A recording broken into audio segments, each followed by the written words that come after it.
Meet Mary. She's a 26-year-old schoolteacher who lives and works in a tough neighborhood, a place where lots of kids are getting into trouble after school because there's no safe place to play. Most of the people in Mary's neighborhood are poor, and many of the parents are still at work when school ends. Mary is well aware that few kids from her neighborhood ever get a chance to go to college or get the kind of good jobs that would allow them to rise above their poverty. So, Mary decides to do something about it. One day, she invites over a group of her neighbors to talk about what can be done to make the neighborhood better and safer for the kids. This small group of concerned neighbors decides to run an after-school center right out of Mary's home. They offer study time, arts and crafts, and a chance for other neighbors to get involved. Most importantly, Mary's home becomes a place where neighbors gather to share concerns and work on safety and other issues in their community. Then, Mary finds out that her after-school group may be eligible for a grant from the Catholic Campaign for Human Development, the anti-poverty program of the Catholic bishops of the U.S. Here's how it works. Once a year, the U.S. bishops sponsor the collection.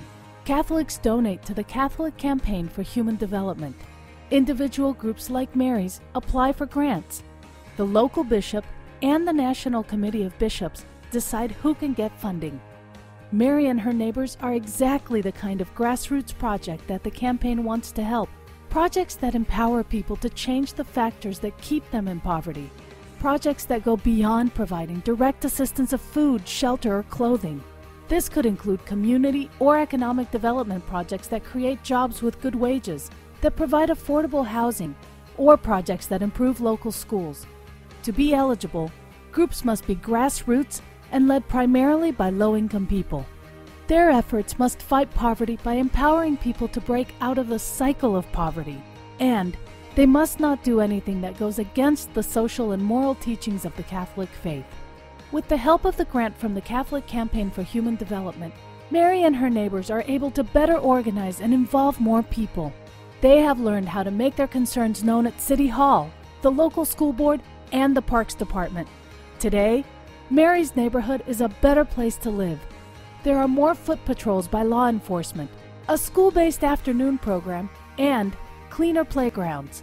Everyone feels safer and kids are doing better in school. Like Mary and her neighbors, the U.S. bishops know that fighting the root causes of poverty is essential to promoting human life and dignity.